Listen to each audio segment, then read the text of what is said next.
Welcome to Your Brand Amplified, the podcast where we interview marketers, publicists, and brands to learn their stories, what makes them tick, and tips and tricks that make a difference.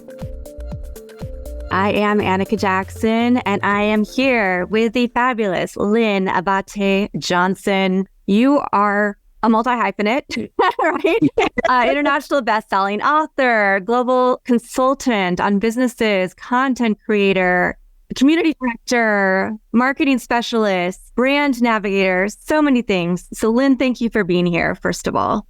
Thank you for having me, Annika. Yeah, it's my pleasure. I'm a big fan of yours already. Oh, thank you. Well, I have not read your book yet, but now I'm like, I need to buy that because I think it has a lot of things that I need to hear. Let's get into it. Let's talk about your journey. Okay. How did you decide to get into being a content creator, a marketing and brand consultant, helping create communities and collaborations and all of these things? The interesting thing about what I do now is that I was always doing it since I was a kid. It just wasn't called what it's called now. I talk about that also in my book, which is, I might as well just please. This is a podcast. I know you're on video too, but Out of Love, A Daughter's Journey with Her Mom to the End. It's a little blurred because I've got the screen blurred, but I talk about how my mom was my very first influence in being an entrepreneur. She was my first, marketing mentor, my first community building mentor, my first foodie mentor, because we love to cook and we love to feed people. That's kind of our love language. And so when I was a kid of 9 years old, I was working in the family business, which was a bunch of roller skating rinks back in the Detroit area. And my grandfather, my mom's father, had immigrated here from Baghdad, Iraq. Thrilled. That was our family business, roller skating rinks, not the usual kind of Arab, business. They usually, right around here, it's all the party shops, right? All the liquor stores are owned by Chaldeans, I go in and I say, hi, cousin, because we figure like we're all related. So it came from a solid background in family business and being customer facing and learning to, back then it was answer the phone on the first ring, because those are potential customers. They're calling, they need us for something. They want to find out when we're open, when they can bring their kids in and drop their kids off for the day to roller skate. All of those things were really baked into me at a young age. And, the community building piece was always a natural integration of what we did as business people. And so I grew up all through school, all through college, working at the family business. And I didn't know of a time when I wasn't working, really. It was kind of as soon as I could, look up over the counter and wait on customers.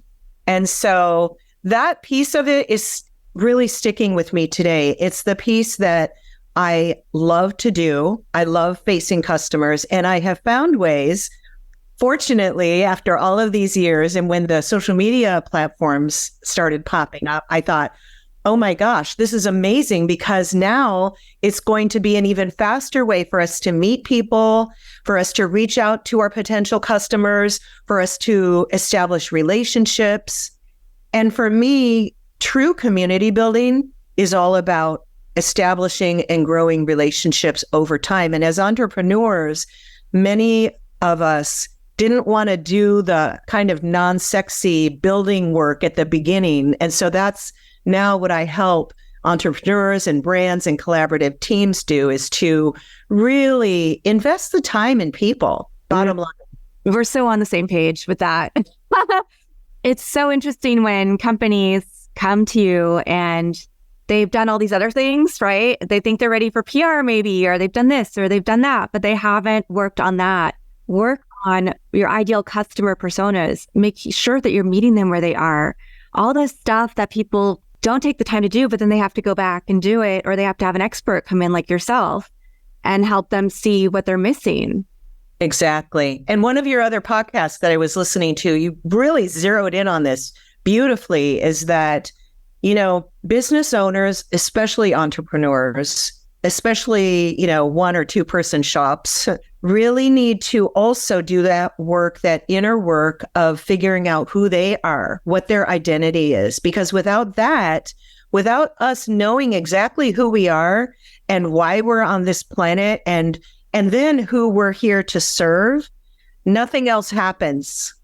Period. End of story. Like nothing can happen if we don't know who we are for ourselves and then who we are for the world. And, I love global communities. I've built global communities over all of these years. And one of the reasons that I love it is because it's constantly teaching me how alike we are, how human beings want to love and be loved. And we want to be connected. And I think that, as I know that you believe this too, is that connection is missing today. And I mean, that's why we're here on your wonderful podcast, and why I've been following you all of these months is that I know that each conversation makes a difference, and each connection, whether you think it's, a big deal or whether you think, oh, I just really like this person and I want to get to know them, you just never know what is going to come of that. And not that we're going into it with a contrived purpose, that we want to get something from the person. It's that even through my book, when I wrote this book, I thought, I don't think this is about me doing the family caregiving right, with my mom when she was diagnosed with cancer and then dying, and then she died, and then I was with her and all of that stuff. Yeah, I mean, that's my story and that's part of my lived experience. And I became a family caregiver very reluctantly, of course, because we never know when those things are going to happen in our lives where our loved ones are in trouble and they need help. So I learned that my book is really just a conversation starter. It's not the way, it's a conversation starter. And so I'm here to reassure other family caregivers that they're not alone. And I'm here to really assure people who are in business that they need to take care of themselves first and foremost. So finding out who we are as individuals and then learning how to care for ourselves so that we can be available to help other people. I think it's really hard for us to step back and look at that in ourselves. We recognize, okay, I'm about to burn out. I know I need help, but I don't know where to ask for it or who to ask for help. So encouraging those conversations and safe spaces to have those conversations is really important. Yeah, it is. And it's not something that we're born with. And especially, I think, as women, and you're a mom, this instinctively that, you have this other being to care for and to raise and to keep safe and to help thrive and give that human being roots and wings, right? So that they can flourish on their own long after you've been with them. And so I think that those are nuances as women, especially, that we are born with. We are natural caregivers. And yet, when this diagnosis came for my mom, I was a deer in the headlights. I had no idea what to do first, second, and third. Fortunately, my business background and the fact that my mother was also a big influence on me in business helped us create systems and structures around her cancer diagnosis. So another thing that I talk about in the book, and I actually offer some of these systems and structures like documentation, checklists, and practical things that you can use when you're all of a sudden faced with a situation where you need to jump in and help care for someone.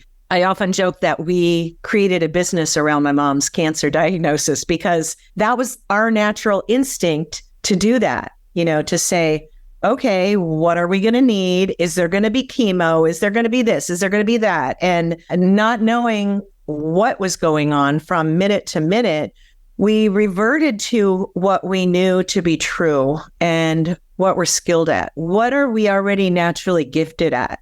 And I remember you mentioning this also on another podcast, is that, we will thrive if we focus on what we are already naturally gifted in. And then let other people learn to ask for help. Yeah. And then let other people come in and fill in that team, that circle of support. Absolutely. Yeah, we're going to have to talk a lot more about that for sure on and off this podcast. It is one of my favorite things about podcasting is being able to make connections and not just read about you on LinkedIn or your profiles and your media kits, your pictures, but actually get to have this conversation and connection. So thank you. I love it. So I want to talk about social media was a new thing. You were looking at your own entrepreneurship journey. What was your first foray into entrepreneurship? And I think a lot of people also, maybe they know how to post, but they don't realize how important that community engagement aspect is that you are bringing in. So I'd love for you to talk about what that looks like. Well, my first foray, I mean, really, from the time I was 9, I was an entrepreneur. However, when I was in college, I wanted to get a job in college. I wanted to get out of the family business. I was tired of it, nights, weekends, you really never get a day off, holidays, especially for, kind of the entertainment business, right? And you know that from your background, like you're working nights, holidays, weekends, whether you have a family or not. So I really wanted to find something that would be conducive to me going to school.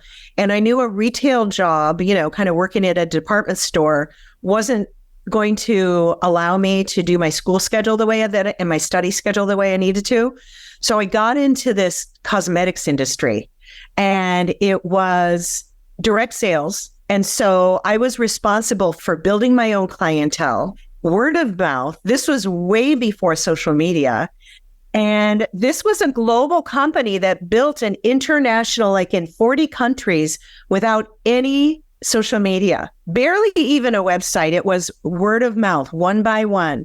And today that company is still thriving.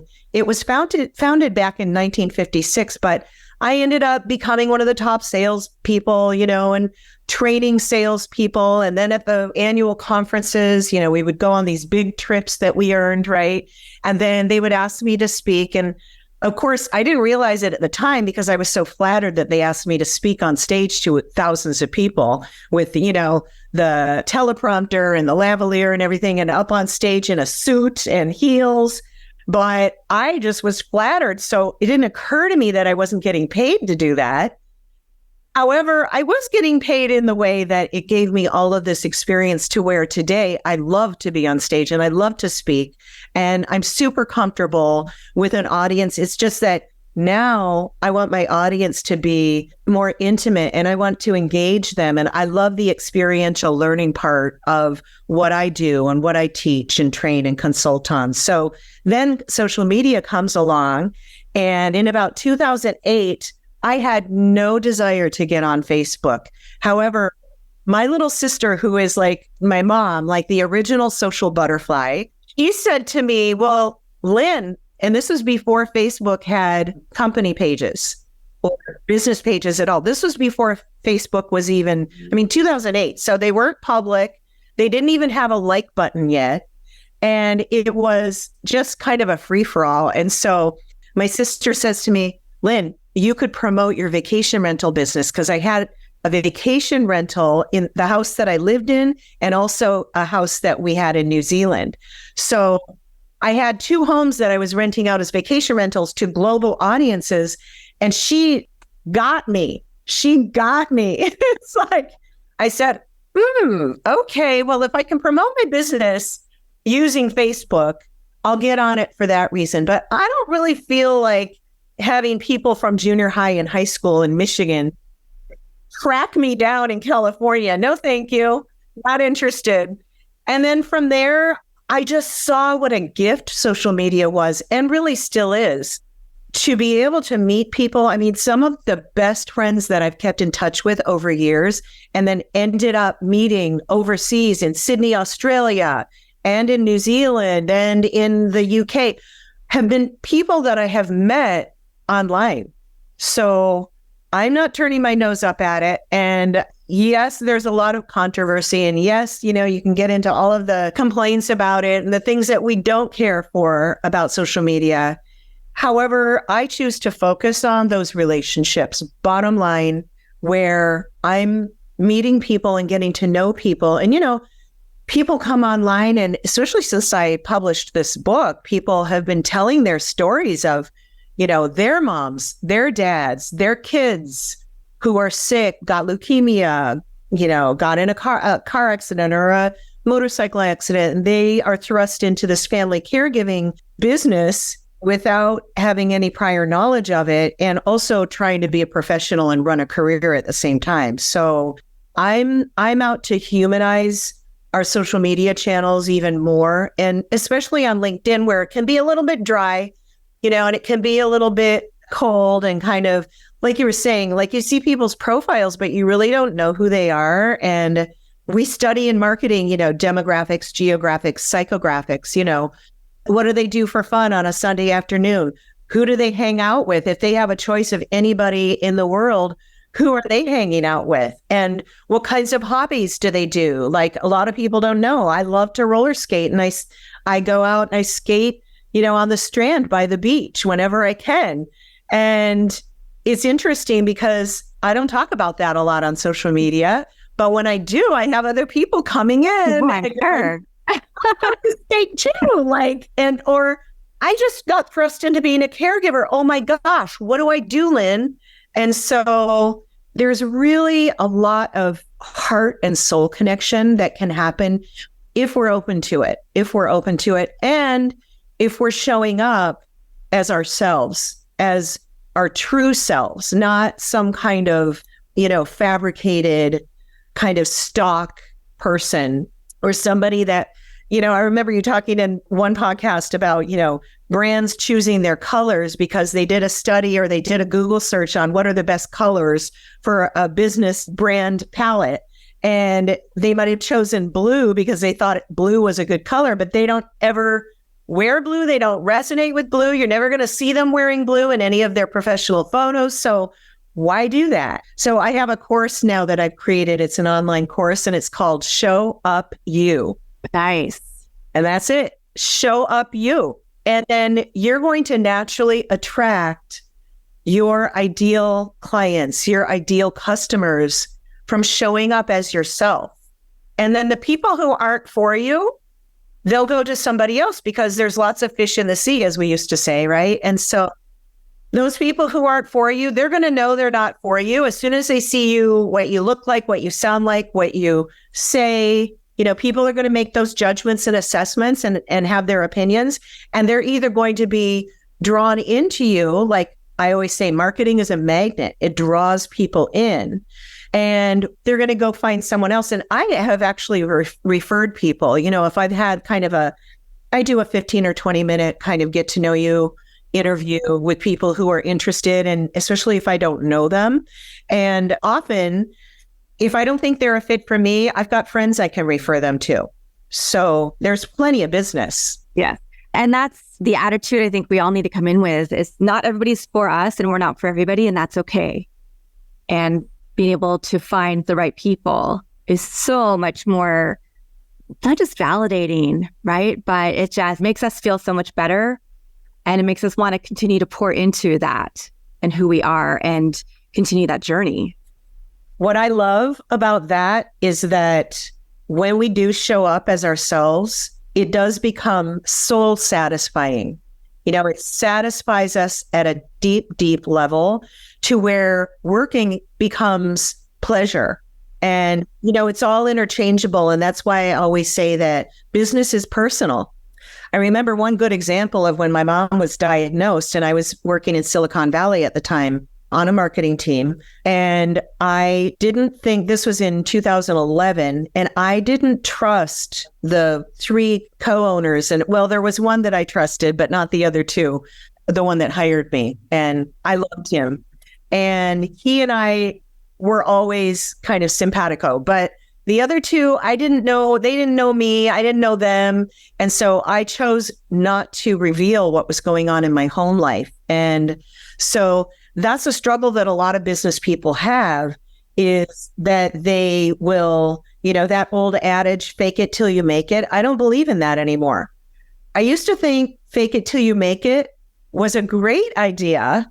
And now I think it's a terrible idea, and it doesn't work. And compartmentalizing doesn't work. It's a very male thing to do, is to compartmentalize. Well, I'm just going to put this part of me to the side, and then I'm just going to show up and grind. And now I've learned that that soul satisfaction comes from alignment. It doesn't come from the grind and the hustle. Yeah. And so many times we get caught up in the grind and the hustle. And I think particularly when it comes to not just operating our businesses and figuring out how to navigate personal, professional, but social media is such an unknown for so many people because things are always changing, the algorithms, the platforms. How do you know which ones to find your ideal clients on? How do you make sure that you're engaging with them? I know that's a big part of the work that you do. You're like the secret sauce, like you've figured out how to use your strengths and hone in on your clients' perfect communities. Yes. Right? Yeah. What I love in this most recent cohort of Show Up You was a beautiful example of that because there were so many aha moments, for the people in that first course who, for 4 weeks, we talked about the being and not just the doing of social media. We talked about identity and we talked about what you're interested in. And we talked about just really tapping into the joy and the purpose that we wake up every morning with and showing up very naturally and kind of in flow. And so I think that a lot of people are surprised, that you can show up in such a way that really feels resonant with you. And when you focus on your purpose in life, first of all, we define our purpose, like what is our purpose? And what are our values and all of that kind of work. But that's a lot of the beingness of being an entrepreneur, being a growing brand. And even in places like Silicon Valley, even on platforms like LinkedIn, everyone is a human being. That's it. Everyone's wanting to do business with humans. Like we don't do business with logos. We do business with other humans. And so some of the things that I teach, in Show Up You are, those things, very simple things like you don't always have to have that logo be front and center. People want to see you and people want to hear from you and they want to really assess and vet you. And so let them and show up vulnerable too.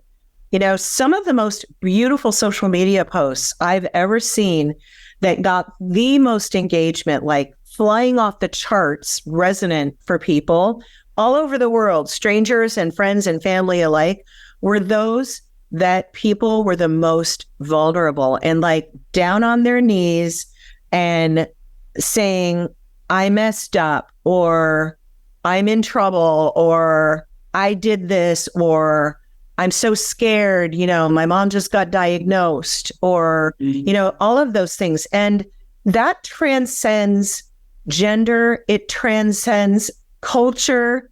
And that's why I love global business, because it all does go back to that. We're all human beings. We all have loved ones. The most powerful executives, women and men that you see on LinkedIn have people they love and care about too. Exactly. Are you ready to take your brand to new heights? Join the Brand Amplifier for Entrepreneurs program. Learn how to build, elevate, and amplify your brand with a comprehensive 10-module course. Learn more about it and other ways to implement our strategies at fullcapacitymarketing.com. Click on EFCM Learning Hub for more information. Can't wait to help you amplify your brand.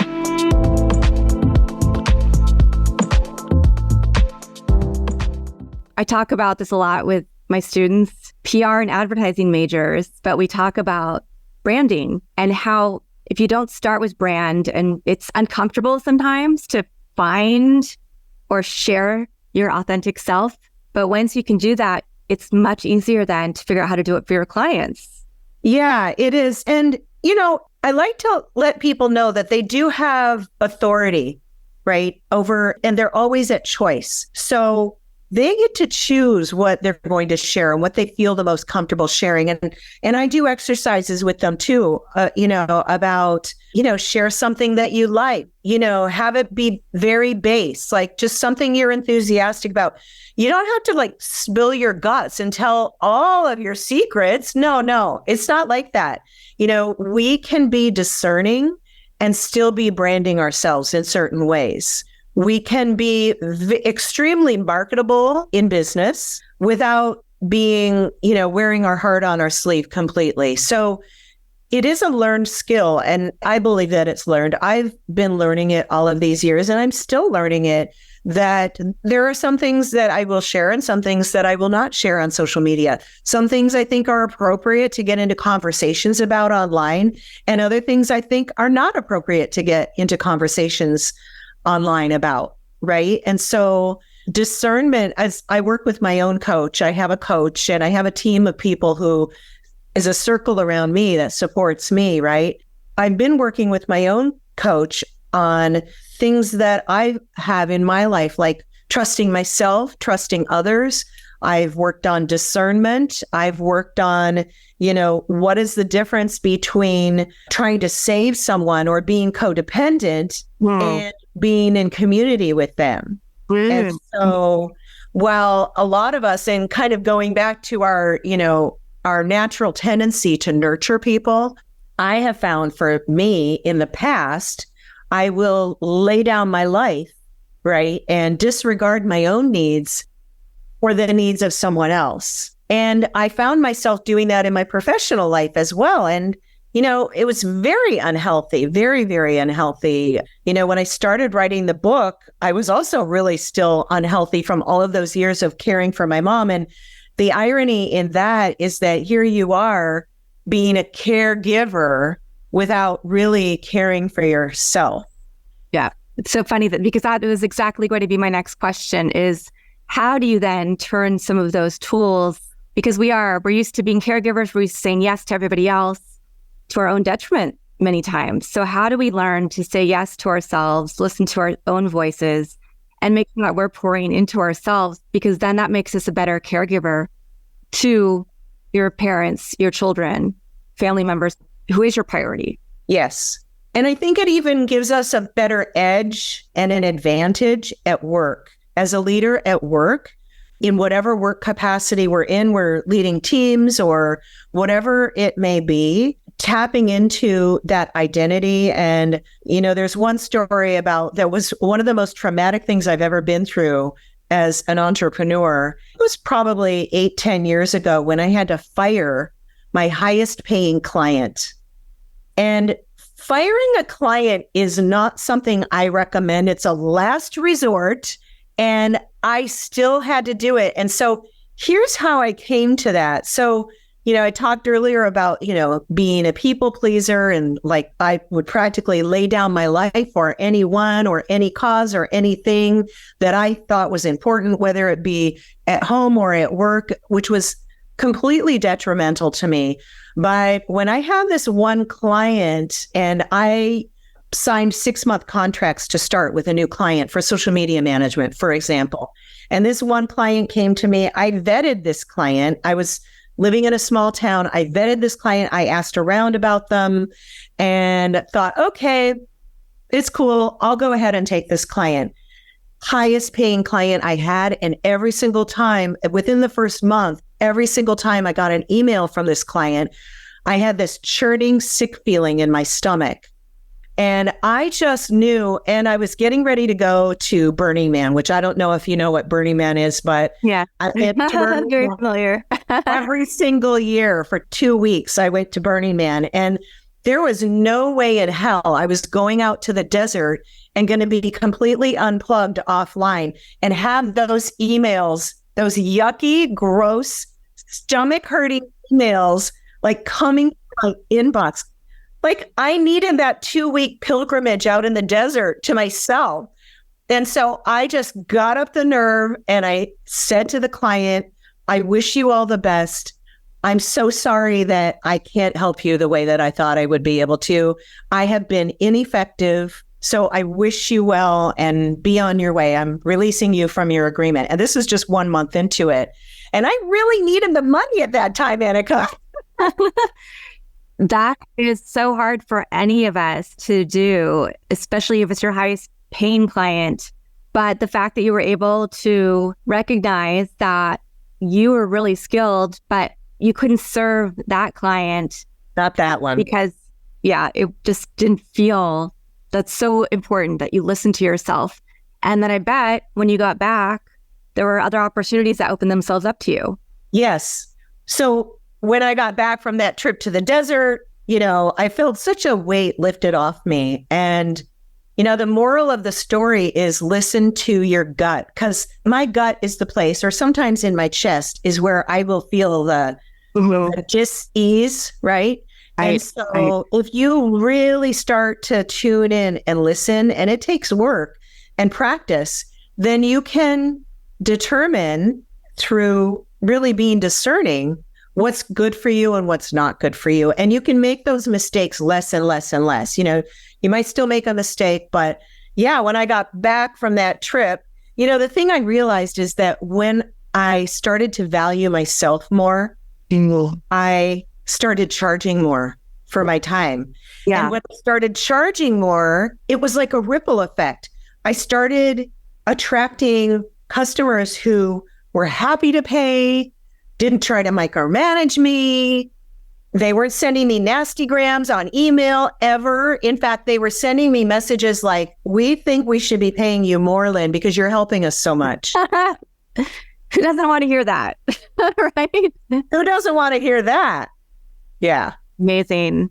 So how do you work with people these days? You have Show Up You, you're still managing people for social media. What are ways people can work with you, and who is your ideal client? Yeah, so I'm teaching, training, and consulting with conscious brands, like brands who know that there's a lot they don't know. And also a conscious client to me is a client who's genuinely curious, and a client who knows that they need help and they're willing to ask for it. And I teach them how to show up, to use a buzzword now, authentic self, do the branding work. I have people, like you and other people who are experts at branding and PR, and I'm not that. So I'm really clear about helping people show up as they are and create content that is so compelling that it helps people get to know them, and not just people, but their people. Like, how do you attract your people? That's Show Up You. That's my VIP day that I do. That's my consulting that I do, the one-on-one consulting, and also teaching teams. So I really, really love speaking, teaching, consulting, training, all of that. And, then I have my own team that I get fed by. So it's very synchronistic. It's very holistic, which I think is super important to address the business as a whole and as whole individuals. And, one of my favorite sayings is, if nothing changes, nothing changes. So where is it that I work with people? I do usually a 90-minute onboarding intake interview. And this is not just them filling out a questionnaire online. No, I go through it with them in real time. And I ask them the questions and I take the notes, because I want to see what gets them excited. I can tell by the way, people's eyes light up or their hand gestures, right? And so when I'm doing these intake interviews, it's really important to me that I get to know that person so that I can help them represent themselves on and offline. So to me now, it's all integrated. It's a very holistic approach. It's super fun. And I love to bring an element of humor and play. I mean, I even did that in my book, talking about, my mom getting diagnosed and then dying. And then, I still brought humor into the story, because I believe that we all kind of need a break in the heaviness of our world today. The heaviness is going to take care of itself. So let's see where we can inject a little humor and a little fun and some play here and there. How about that? That's such a good reminder. And it's so funny. I'm sure you've heard me say on other podcasts, I always hear the right message myself. So I know if I'm needing to hear it, most of my audiences as well. Because when people ask me right now, what do you do for fun? I'm like, what is that? I'm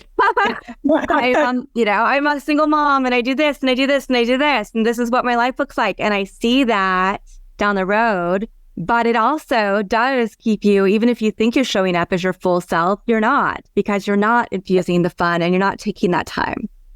It makes a difference, even if it's a little tiny bit. You know, my policy these last few years, I actually signed up for something. It was a leadership kind of, I'll say it's a movement in leadership for women, and it's called Warrior School. And so in October 2020, I was feeling pretty raw like the rest of the world. What in the hell is going on in our world right now? And so I signed up for this thing, and it was like a 4-month thing that I had no idea really what it was, but I kept hearing my mom's voice in my head saying, Lynn, you better say yes to this. Because like you, I would say, no, that I can't, justify the time and the money. And like, that's just for me. And oh my gosh, it's been a game changer in my life that I did that, and that I've continued to invest in myself in those ways, because what my mantra became was, Lynn, just show up. Like, you don't have to be prepared. You don't have to have, hair and makeup. You just show up, Lynn. Like, I talk to myself that way. And when I do that, Annika, I swear, like I will show up and I'll be feeling really raw, really bad, or, bummed out about something, or the day was just, ugh. And I just know if I force myself to show up and just listen, be curious, just show up like a child, be curious, just listen, something's going to come for me. Like you just said, something is going to be there for me. I swear it happens every time. And so the outcome and the impact for me is that I did something that I wasn't going to do, that my old self, my old Lynn, was going to say, oh no, you don't need to do that. Kind of like that saboteur voice in my head that says, oh no, that protection, that so-called protective voice. No, I'm going to do it. I'm going to say yes. And for me these days, from now on for the rest of my life, if it's not a hell yes, it's going to be a hell no. If I can't completely embrace something and have it be like, oh yeah, I'm doing it, then it's a no. No, thank you. And I think that's part of what the pandemic kind of taught us. For as horrible as it's been for so many people, it also taught us that, yes, we could say no. Do you think, though, because you said there are times when you haven't wanted to show up and you've had to kind of tell yourself to show up. So This might not have been initially the hell yes, right? Right. But do you think going through that process then got you to the point where you could recognize, yes, I'm going to get something out of this. It is a yes. Yes. Or I can see that this is not going to be anything, and I don't feel like showing up, so it's a no. It's a matter of trusting myself and trusting my instincts. So for that, it was an unknown, right? I didn't know what was in store for me there.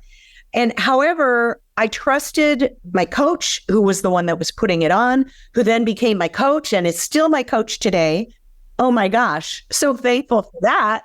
And if that wouldn't have happened, so many other amazing things, extraordinary things would not have unfolded in my life since 2020 even. So yeah, it was kind of taking a shot based on my instincts, right? And when I'm offered an opportunity and my instinct says, probably not, then I usually listen to that. And yeah, it's amazing how that did turn into a hell yes. And now I'm telling everybody, like all of the women I care about, it's like, you got to do Warrior School. So I'm obnoxious about it. That is actually one I have not heard about. So I'm going to have to look it up now because I trust you. Yeah, it's just crazy. Like, it is next level stuff. Like, I always thought, I've done a lot of kind of self-help and self-empowerment, self-improvement workshops, 3 days, 4 days, a week away, whatever. I've done a lot of that kind of stuff. And I always wanted to kind of do like a leadership development program because I really felt my leadership coming to the surface more and more, especially since my mom died, I think, since 2017. And so this was, I say, like, it's not just a leadership program, it's a leadership movement for women. specifically for women. So yeah, I'm sold. And I'm working with local organizations. I really resonated with philanthropy part of your life and your experience. And it's something I've always felt is really important to do and to be a part of, So right after I moved here to Oceanside, I found a local organization that was very grassroots and, signed up. I said, I'll help you guys with some online marketing stuff, if you need help with your Facebook or whatever. And yeah, it's been a really great experience to get to know local business people. I have such a heart for local businesses and supporting local businesses. And so, that's another thing that I really, to use a marketing term, I really leverage social media for, is to shout out those small and growing businesses that I love, that I'm already a customer. And I think that's where it starts. Like, I want to go to work with every brand that I do business with because I'm very picky. And so if I'm buying their product or service, then I think there's something in it for other people. Like, I'm not going to say something's great if it's not. And so that, showing up with that voice and, where I'm super enthusiastic about those things that I love. And then the things that I don't love, I don't talk about. I love what my sister and I talked a few years ago about, people showing up on social media in a certain way. And I said, why don't people just learn to promote what you love instead of bashing what you hate? Promote what you love rather than bashing what you hate. What is the point of that? Like I said earlier, there's enough heaviness. Promote the positivity. Yeah. And it's not even like positivity for positivity's sake. It's like, what do you love? Promote those people you love, promote those products, those services that you love. Get on board, like, give them a push on social media. I tell my friends all the time who are in business, like, if they have a campaign coming up or if it's a client who's like on their way now and on their own, they don't need me anymore. I'm like, please tag me so that I see what you're up to so that I can push it out, because I've grown all of my channels organically, which, is great. And, so I don't have a giant following, but what I have is yours. And I really believe that. I think that's how we really drive true community. Is I read on another community builder's Instagram profile, it was, I think yesterday or the day before, let's connect your followers. So we have followers, right? Why don't we connect our followers? Like, why don't we introduce them to each other? And so in Show Up You, what I did was I created a new community of people in business who now know each other. They were in 4 different sessions along 4 different weeks together. They got to know each other. So I'm connecting my clients together now. And so that exponentially raises that, what we call in marketing, the reach, right? And so it's like that ripple effect of more and more and more and more people getting to know each other and their businesses. So, wow, that's really beautiful. I love that you've woven that in. And that's such a good point. To create community, we also have to make sure that we're connecting the people who are part of our community, because if they're part of our community, they need to know each other and they need to be celebrated. And that's something I think that many of us don't always do and forget about. We're so focused on, I need to do a post with this hashtag for today, or, oh my gosh, I'm behind on this and this and this, and really honing in on your ideal audience, where they're living on socials, and figuring out how to best engage with them. I love that you're talking about this. And particularly, you said, I might not have a huge following, but I have a very engaged following. And I think that's something people forget too. They think that you need to have big numbers, but you need to have people who actually care about your content, right? And they want to hear what you have to say, and they're invested and they're going to buy from you, not just having numbers for the sake of having numbers. Yeah, I refused at the beginning. I refused to ever buy followers. I wouldn't buy them for myself, and I wouldn't buy them for my customers. And so, everything has grown organically, and, people find me how they find me, all of the different ways in marketing that we use keywords and phrases and hashtags and all that kind of stuff. And so, yeah, it's really important to me that I keep that ripple effect going with the people that I know who really could use a push. Every entrepreneur use a push. Every brand that's just starting out. I love startups. Startup life is a really scary life. It's full of risks. It's full of pitfalls, and it's full of beauty too. Like when you make breakthroughs. Not all startups make it. And I've been with startups that didn't make it. They didn't get their Series B funding in Silicon Valley. So what department did they kick out first? Marketing. Of course. Makes no, as marketers, we know that makes no sense. But marketing is misunderstood, still to this day. A lot of times we spend a lot of our time educating and explaining to the C-suite, what marketing even is in the first place. The reason I created Show Up You and that whole curriculum and the VIP day is actually to put it into plain, everyday terminology that anyone can understand. And I really have to credit my mom for that. She was a marketer before it was called marketing.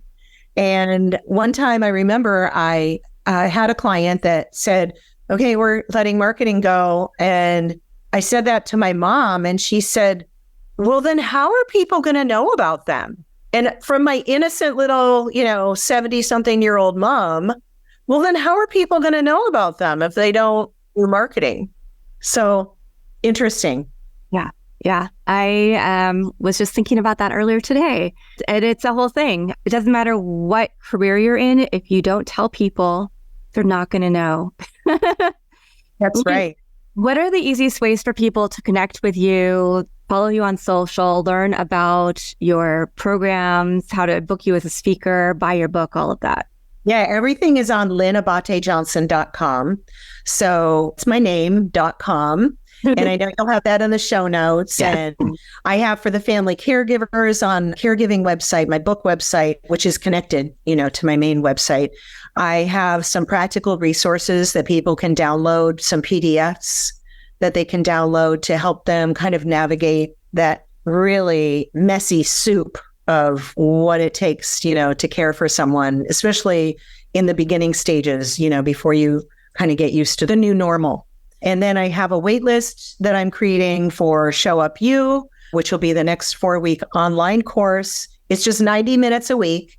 Anybody can do it. And then I do one-on-one, especially with entrepreneurs who are maybe phasing out from a full-time career into their own business. So I will work nights and weekends and holidays because to me, I just love doing it. It's not even like work. And so I'm happy to work with people and meet them where they are while they're in these building phases, which are so crucial to lay down a solid foundation. So it's LynnAbatéJohnson.com. That's me.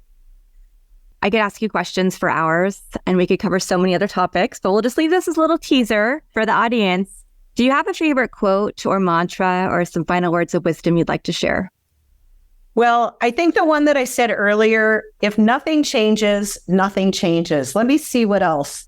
So I was speaking at a conference recently and I had this board of every time I, hear something that was amazing, I would write it down and put it right here.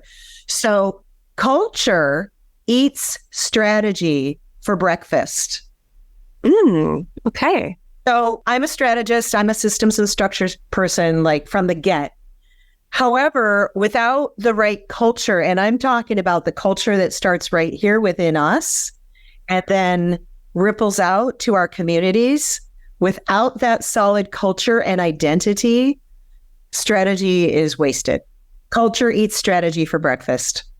I don't think there's anything else to add. Thank you so much, Lynn Abaté Johnson. I appreciated you being here today, and I know I, along with my listeners, got a lot of value out of everything you had to say, and I need to go get some of the checklists and the other resources that you have on your website personally.